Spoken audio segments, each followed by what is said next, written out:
Hola, hola, un saludo muy especial. Bienvenidos a Sinergia Informativa, un programa hecho para personas inteligentes, interesantes y calificadas como usted. Que digo que estén con nosotros e insistiéndoles en que la política es absolutamente fundamental. Nos cruza en todas nuestras actividades, las familiares, las personales, las sociales, en todo. La paz, por ejemplo, definitivamente está cruzada por decisiones políticas y posteriormente decisiones administrativas, por supuesto. Empecemos con información. Lo primero, la Unidad Nacional de Protección le anunció al concejal de Medellín por el Partido Liberal, Bernardo Alejandro Guerra Hoyos, que le retiraba su esquema de seguridad. El concejal le pidió al alcalde Federico Gutiérrez que intercediera ante la Policía Nacional para que ésta no le quite su esquema de protección, pues su vida corre en riesgo como consecuencia de las diferentes denuncias que ha venido haciendo contra la corrupción. Por ejemplo, dice Bernardo Alejandro Guerra Hoyos, los 120.000 millones de pesos de sobrecosto de Parques del Río. Esa es una. Vamos con otra. El diputado de Antioquia por el Polo Democrático Alternativo, Jorge Gómez Gallego, les cantó la tabla al gobierno nacional y al concesionario del tramo Pacífico 1 de Autopistas para la Prosperidad. Les dijo, no hubo diseño ambiental alternativo. 2, que tiene el peaje más caro del país. 3, que embotella a Magá y a otras veredas de este municipio del suroeste antioqueño. 4, que se lleva por delante el acueducto de una de las veredas de Camilo C. Y 5, que parten 2 la Siria. Vamos con la otra. A partir de hoy, el sistema de bicicletas públicas en cicla del área metropolitana del Valle de Aburrá va a empezar a prestar su servicio mediante 32 estaciones automáticas y 3 manuales. Las 3 manuales son las ubicadas en la Universidad Nacional, Suramericana y el área metropolitana del Valle de Aburrá. Y la otra. La representante a la Cámara por Centro Democrático, Margarita María Restrepo, dijo que la captura de Santiago Vélez Uribe, el hermano del expresidente Álvaro Uribe Vélez, quien es señalado de haber creado presuntamente el grupo paramilitar conocido como los 12 Apóstoles, no tiene bases jurídicas. ¿Qué es una presión? Dice Margarita María Restrepo, una presión de las FARC al presidente Juan Manuel Santos para que Centro Democrático apoye el proceso de paz que se está llevando a cabo en La Habana. Esta mañana se reunió la bancada del Congreso de la República con el expresidente Álvaro Uribe Vélez para adoptar decisiones, dicen ellos, reflexivas sobre ese tema. Y a propósito, el alcalde de Medellín, Federico Gutiérrez, al conocer la captura del hermano del expresidente Álvaro Uribe Vélez, de Santiago Uribe Vélez, reaccionó. Esto fue lo que dijo el alcalde Federico Gutiérrez. Pues esperemos pronunciamiento ya de las autoridades. A mí en lo personal realmente me duele. Yo le envío un saludo también al presidente Álvaro Uribe. Yo espero que todo este tipo de escenarios se solucionen pronto y que nosotros necesitamos un país que por fin deje todos los hechos de violencia, pero digo desde todos los sectores, y que nosotros podamos avanzar. Apenas supe la noticia, guardar prudencia y que se avance en las investigaciones y que se dé claridad por los diferentes hechos de esta captura. Federico Gutiérrez, alcalde de Medellín, hablando sobre la captura de Santiago Vélez Uribe. Nuestros invitados aquí en Sinergia Informativa, recuerden para usted que es inteligente, interesante y calificado. A propósito de 25 años que cumple el Ejército Popular de Liberación EPL de haberse desmovilizado. Vamos a saludarle, empecemos con Mario Agudelo. Él ya lo saben ustedes, desmovilizado del EPL, luego hizo parte del grupo político surgido del EPL después de la desmovilización que se llamó Esperanza, Paz y Libertad, y por este movimiento político fue alcalde de Apartadó y diputado de Antioquia. Bienvenido a Sinergia Informativa, Mario Agudelo. Muy buenas tardes, Roger. Sí, así como usted lo menciona, hoy conmemoramos 25 años de un proceso de paz que le deja lecciones importantes al país, tanto desde lo positivo como también desde el punto de vista de las deficiencias que tuvo el proceso. Nos va a servir muchísimo la experiencia suya, la experiencia del M19, la experiencia de todos los grupos que se han desmovilizado para esta que se está viviendo actualmente, las discusiones o las negociaciones mejor en La Habana a propósito de las negociaciones de paz con las FARC. Y está Gerardo Vega, también desmovilizado del EPL. Él fue también diputado de Antioquia y ahora lidera una corporación, una fundación muy importante, Forjando Futuros, que tiene que ver con la restitución de tierras para las víctimas de la violencia en el país. Bienvenido a Sinergia Informativa, Gerardo. Roger, muchas gracias a toda la audiencia. Decir que los días del presente, después de 25 años de la desmovilización del EPL, en algunas cosas se parecen al pasado. Estamos hablando de constituyente, estamos hablando de plebiscito, estamos hablando de profundas reformas democráticas para que el país mejore. Son un poco parecidas. 16 años, podríamos decir, esta última época en que el país, esta mañana escuchaba las conversaciones del vicepresidente Santos, Francisco Santos. 8 años en el gobierno, 8 años más de Juan Manuel Santos, son 16 años. ¿Se y el usted? país, pobre país, ya, doloroso para el país, ya decía sigue yo, igual. ¿A cuáles 16 años se está refiriendo? Bueno, precisamente toda esa experiencia y ese análisis que hace parte de la experticia de ellos como miembros de un grupo que fue guerrillero de los duros. Dicen por ahí que fueron duros, permítanme la expresión, por aquello de las arremetidas militares, EPL, Ejército Popular de Liberación, y hoy pues hacen aquello que quisieron por las armas, reivindicación a través de la política. Vamos a unos mensajes y recuerden, esta es Sinergia Informativa para personas inteligentes, interesantes y calificadas como usted.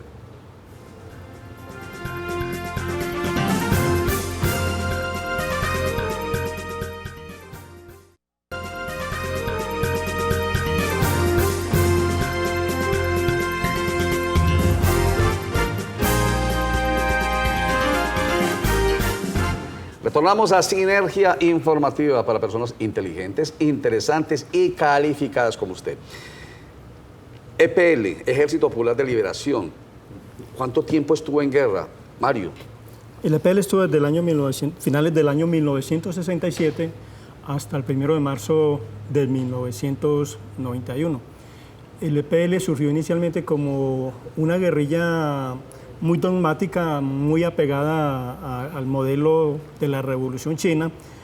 Pretendió conformar unas bases de apoyo en el Alto Sinú, Alto San Jorge, y desde allí rodeando las ciudades para la toma del poder. Ya luego hubo un replanteamiento a partir del año 1980 que se realizó el 11º Congreso del PSML, del Partido Marxista-Leninista. Hay que recordar que el EPL era brazo armado de un partido comunista marxista-leninista.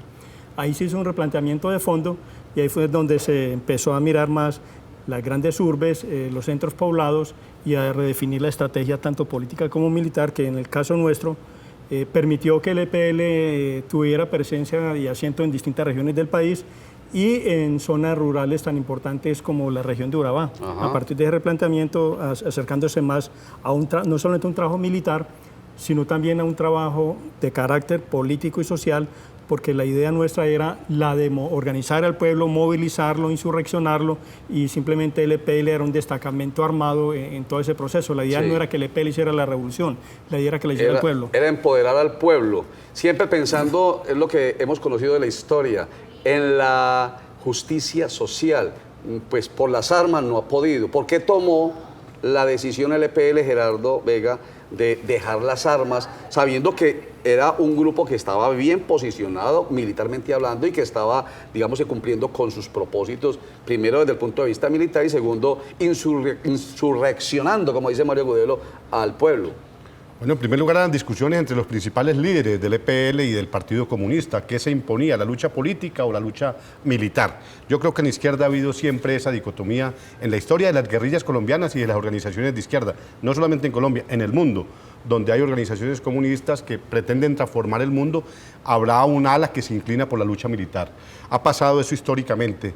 Y luego creo que una circunstancia muy fuerte que yo primero fue la de 1984 en el periodo de tregua con Belisario Betancur. Recordemos que una tregua con Belisario Betancur, donde el EPL tuvo unos voceros públicos, también lo tuvo el M19, allí fue herido el senador hoy Navarro, varios de ellos fueron en un intento de tregua. En el caso nuestro, el vocero nuestro era Oscar William Calvo, que fue asesinado en Bogotá en el año 85. Fue asesinado allí estando en plenas negociaciones con el gobierno y motivo a el rompimiento de la tregua y vuelve el EPL entonces hacia las regiones, vuelve hacia las regiones a seguir trabajando la lucha armada, porque se decía no hay condiciones políticas, matan al vocero. Vino una serie de asesinatos contra varios dirigentes nuestros en ese momento que estaban abocados a la calle a hablar de la lucha política. Se planteaban tres cosas: Asamblea Nacional Constituyente, apertura democrática y central única mayoritaria de trabajadores. Eran anhelos democráticos los que tenía el país. Afortunadamente la constituyente 6 años después se logró, en 1991, pero hubo una tregua fracasada que fue en el periodo del gobierno de Belisario Betancur. Posteriormente la retirada de toda la gente nuestra hacia el campo, hacia los campamentos guerrilleros y posteriormente un acuerdo después de la desmovilización del M-19 que se da en 1989 y ya en 1991 hace un acuerdo el EPL con el gobierno de Gaviria. Pero ¿cuál fue el elemento ese bueno, que fue fundamental? No me lo diga muy largo, cortico. ¿Cuál fue ese elemento que los llevó a ustedes a tomar esa decisión histórica? En mi entender es darnos cuenta que por la lucha militar, por la lucha, había exceso de violencia, si se quiere, en Colombia. Recuerdo unas palabras de Carlos Pizarro, no era compañero nuestro, era del M-19, pero dijo: el que primero deje las armas gana la guerra. ¿En qué sentido? En ese momento había violencia de la guerrilla, había violencia del narcotráfico, había violencia de bandas comunes y la propia violencia del Estado. Había una saturación del estado de violencia. Recordemos lo que fueron las bombas de Pablo Escobar, todo ese periodo del asesinato de 3 candidatos presidenciales, que la gente de ninguna manera iba a encontrar legitimidad en la violencia. Había que dar un salto hacia la lucha política y fue lo que hizo el EPL, en mi entender. Cualquier parecido con lo que hoy dicen los analistas, que por la vía militar ni uno ni el otro es capaz de ganar esta guerra fratricida de más de 60 años. ¿Cuántos hombres se desmovilizan finalmente por el Ejército Popular de Liberación? El EPL desmoviliza a 2.200 hombres, pero hay que tener en cuenta algo, y es que se desmoviliza una tropa, que eran esos 2.200 hombres, pero igual existía un partido marxista-leninista que contaba más o menos con unos 5.000 militantes. El partido marxista-leninista era un partido clandestino. Y de otro lado... pero era político, no tenía problemas, digamos, legales, porque no era, era un partido armado. No, sí era armado porque tenía un brazo armado que era el EPL. Entonces el partido era clandestino. Por principio era clandestino. Pero de otro lado, en el entorno del PSML y del EPL, habían sectores, repito, regiones como Urabá y Catatumbo, en la cual existía una fuerte influencia social. Es decir, eran no personas que simpatizaban, sino personas que se movilizaban alrededor de las banderas que proponía el partido ML. Es decir, cuando había una jornada, un paro cívico nacional, una jornada por la apertura democrática o una protesta en contra de todo ese proceso represivo que vivía el país en épocas del estado de sitio y del Estatuto de Seguridad, hay que recordar que el partido ML era capaz de convocar a miles de personas que se movilizan alrededor de sus banderas. La historia contada en apenas unos minuticos. Así es en televisión.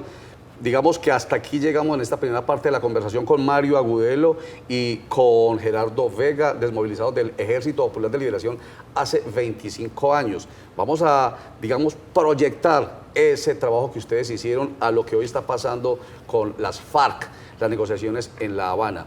Pero para hacer la división, voy a invitarlos a que escuchemos a Bernardo Alejandro Guerra Hoyos, concejal de Medellín por el Partido Liberal. Lo dije al principio, le preocupa mucho que le hayan quitado el esquema de seguridad, porque él viene haciendo denuncias muy graves contra la corrupción. Entre otras, dice él, presunta infiltración de las BACRIM en la Secretaría de Hacienda del municipio de Medellín. ¿Qué es lo que plantea a propósito de esto Bernardo Alejandro Guerra Hoyos? Veamos. Y apenas en el día de ayer aparece un funcionario de la Unidad Nacional, me entrega esta resolución, me dice que con este chaleco salvavidas, ¿sí? Antibalas y salvavidas también, porque debo continuar mi acción de control político. Esta determinación, más el hecho que me dice que en 8 días se me entregará un celular, no garantiza la seguridad mía ni la de mi familia. Mi esquema de seguridad está facilitado por la Policía Nacional y la Unidad Nacional de Protección de manera insistente ha permitido y ha permeado que no se cumpla con ese esquema, porque no he aceptado que cada 3 meses sea un contratista el que vele por mi seguridad y el de mi familia. Se me reclama un carro, yo no tengo carros de la Unidad Nacional de Protección. Se me reclaman hombres, yo no tengo hombres de la Unidad Nacional de Protección. ¿Dónde están esos hombres? ¿Dónde está ese carro blindado que dicen? Yo no tengo absolutamente nada. No tiene nada. Pues la preocupación era que le habían quitado el esquema de seguridad, pero era que no lo tenía. Pero bueno, el alcalde de Medellín, Federico Gutiérrez, le dijo: tranquilo, concejal, que sabemos muy bien cuál es el riesgo que usted corre, porque las denuncias que hace son absolutamente peligrosas. Entonces, le mantengo el esquema de seguridad de la Policía Nacional. Volvamos con nuestros invitados, Gerardo Vega y Mario Agudelo. ¿Qué posibilidades, Gerardo Vega, le ve usted, de acuerdo con ese ejemplo que fue el EPL, qué posibilidades le ve usted realmente a que se materialice una paz, o por lo menos un acuerdo, porque paz es muy difícil, siempre habrá conflicto, un acuerdo con las FARC? Yo creo que eso ya está casi una realidad. Hay un proceso muy avanzado, falta ya lo que es el tema de dejación de armas, los sitios de concentración y el tema de refrendación del proceso, si es a través de plebiscito o a través de constituyente. Hay unas diferencias allí entre lo que ha planteado el gobierno, que sea una consulta generalizada donde la gente diga sí o no a esos acuerdos de paz, o una constituyente. Diferentes tesis sobre eso, pero yo creo que los 4 puntos pactados ya son muy importantes: el tema de desarrollo rural y tierras, la participación política de ellos, el tema de cultivos ilícitos y el tema de víctimas. Ajá. Avanzaron en el tema también del Tribunal de Justicia Transicional, queda pendiente esos 2 puntos, refrendación y el tema de dónde se van a concentrar sus hombres para hacer la dejación de armas. Estoy recordando el corregimiento Labores del municipio de Belmira, en el norte de Antioquia. Allí se concentró el EPL. Eso fue un momento histórico para el país y funcionó. Hoy, ¿por qué, Mario Agudelo, se pone en tanta duda la posibilidad de esos sitios de concentración cuando existe un modelo como el de ustedes que permite decir sí puede ser, sí es posible? Mira, lo que pasa es que este proceso tiene un elemento que quizás no tuvo el proceso del EPL y del M19.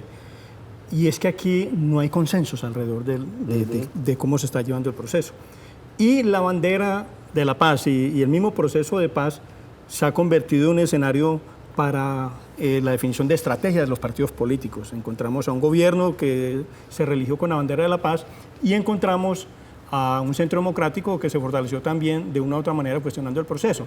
Entonces, en esto está claro, el EPL demostró en el caso de Labores. En Labores pasó lo mismo. En Labores el alcalde y los concejales no estaban de acuerdo con ese campamento porque decían que iban a haber muchas dificultades, que los guerrilleros iban a empezar a obstaculizar el desarrollo normal de la vida de los ciudadanos y de la economía de esta región, y la verdad es que no pasó nada. Es decir, la discusión de fondo es si hay voluntad. Si hay una voluntad y hay una decisión de paz, los campamentos, bienvenidos, porque van a ser un sitio muy importante. No solo, la idea no es que se acuartelen, eso va a ser un escenario muy importante de contacto con la población, de preparar a los guerrilleros para la desmovilización, de resolver problemas logísticos y demás que posibiliten esa transición de la guerra hacia la paz. Claro que es que existe un buen recuerdo, el de hace 25 años, con Labores, ese sitio de despeje, de concentración, porque es lo mismo, con el EPL, pero hay un recuerdo mucho más reciente. Se fue en 1991, 1998, y terminando al año 2000, la zona de despeje del Caguán. Eso se le metió al colombiano, a todo el colombiano en la cabeza, de que realmente no es lo que mejor le puede ocurrir al país. ¿Será que es que por eso el Centro Democrático, que tanto insiste en ello, tiene razón? Bueno, enseguida les preguntamos a nuestros invitados, porque primero vamos a unos mensajes, pero antes del mensaje, una reflexión sobre la importancia de la política. Recuerden, inteligentes, inteligentes y calificados. Cuanto más siniestros son los deseos de un político, más pomposa, en general, se vuelve la nobleza de su lenguaje. Enseguida les pregunto qué piensan de ello. Ya regresamos.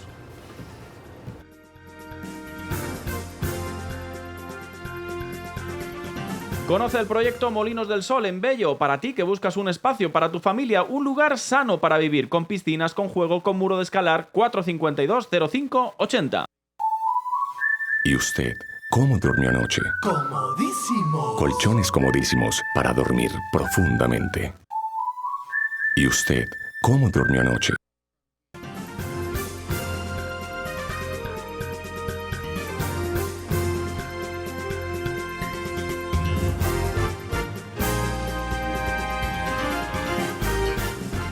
Cuanto más siniestros son los deseos de un político, más pomposa en general se vuelve la nobleza de su lenguaje. ¿Qué le sugiere a usted, Mario? Yo la comparto plenamente.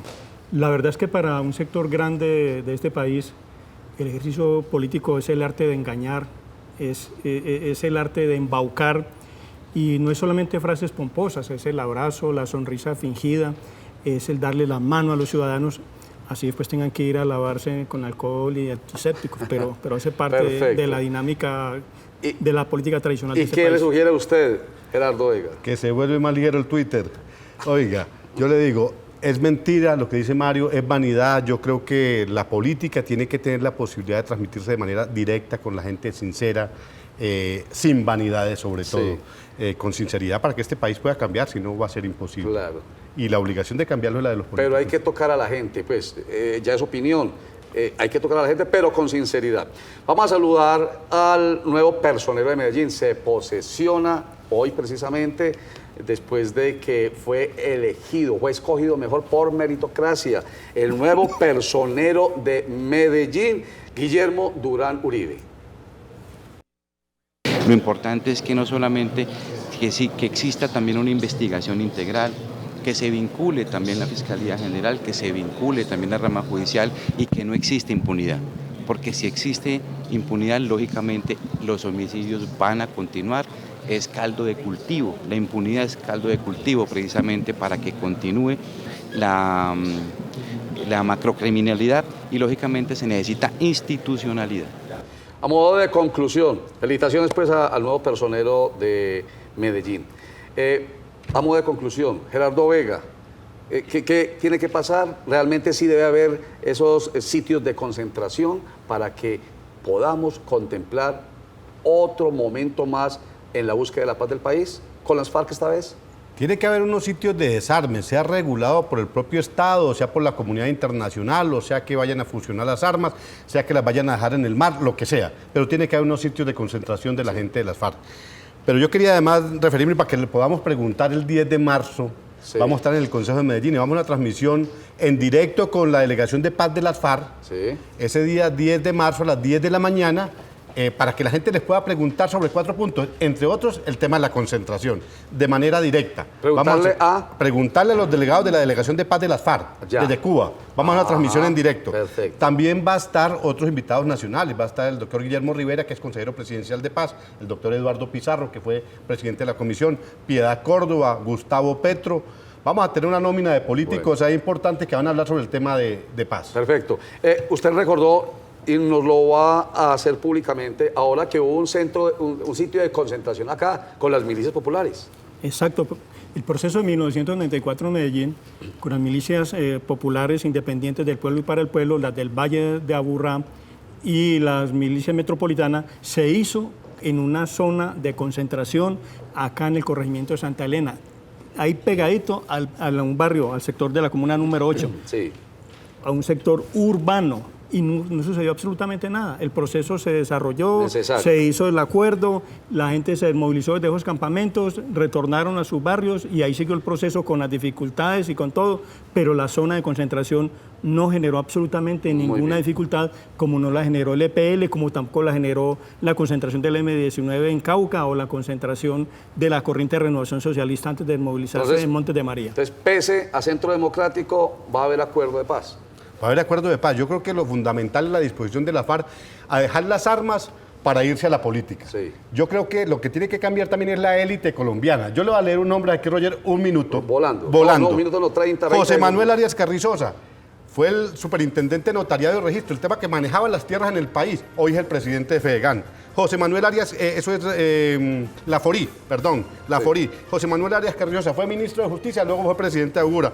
El actual presidente de Augura era el viceministro de Iragorri en el Ministerio del Interior. Ahí hay una puerta giratoria. Perfecto. Entre lo privado y lo público. Tienen que cambiar esa actitud para que el país cambie. Muy bien, muchísimas gracias Gerardo Vega por estar con nosotros, el director de Forjando Futuros. A usted, Roger, muy Mucha amable, suerte muchas y gracias. felicitaciones en sus 25 años.